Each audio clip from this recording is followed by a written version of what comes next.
stayed tonight. Tonight we're staying at Beach Point Campground at the Mississippi River State Park. And we are right outside a little town called Marianna, pretty close to Forest City where we stayed our first night a couple weeks ago, and we headed out. And we're in Arkansas. And this beautiful lake, this is a small campground. How many spots? 13, 14 spots. And it's so neat and tidy. And there's rigmarole. But they have full hookups. Of course, ours, we don't have an extra hose to actually reach the sewer thing over there, but power water sewer. And with Dad's access pass, it only cost us $19 in total. But the park goes on up the hill. Up there, they got a nice bathhouse. So we both got some good showers and nice lake. It's big. And so we're stopping here before we get into Tennessee. Before we get to Memphis, we're going to try to find a back road back out of here to get back on 40 easier. But there's more campers on this side. But they had to see lots of boats.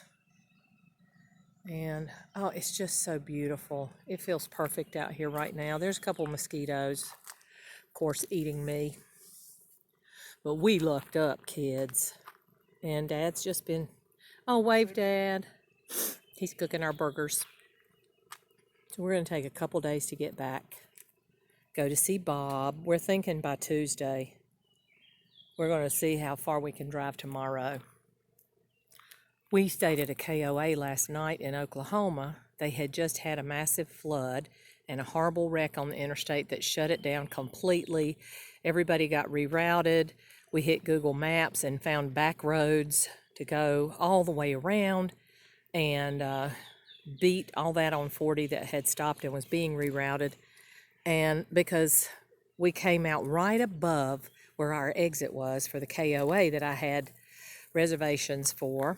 And lo and behold, there was no traffic on I-40 because they'd already diverted everybody. There's a cop sitting there halfway down the exit ramp. It's like Dad could have just run into him. The guy was an idiot. Stopping that ramp, the traffic from going there, which our KOA was not even a half a mile from there. And after all that rigmarole we had been through with rigmarole, and so we backtracked again, came around the other way, and the other entry ramp was open from the next exit down. But a tractor trailer had been in an accident, and the entire cab had burnt. It was burnt down to the seats. I mean, the cab was gone. It was scary looking. So they had a big tow truck out there trying to find a way to get that thing out of the road, and the cops wouldn't let anybody by. So going the other way and coming back around again, then we got through. And they had just had a terrible storm in Oklahoma. We could tell because there was still water in the fields everywhere. And we get there, and the side where you hook all your stuff up was 3 inches deep in water. So you're going to have to stand in water to plug up your electricity. It's ridiculous. So that kind of made us mad. It's like, why don't y'all put some gravel in here where your utilities are? Everybody's sitting there in the mud holes. It was a beautiful park, very well laid out, very well maintained, neat, clean, had a swimming pool, and just all kinds of stuff, playgrounds and things for the kids. Very nice, but just took us too long to get there. So anyway, tonight was just an exquisite find. And we were about an hour away down the road when I had called ahead to see what this place was, since it was somewhat kind of off I-40. And it's a well-used state park.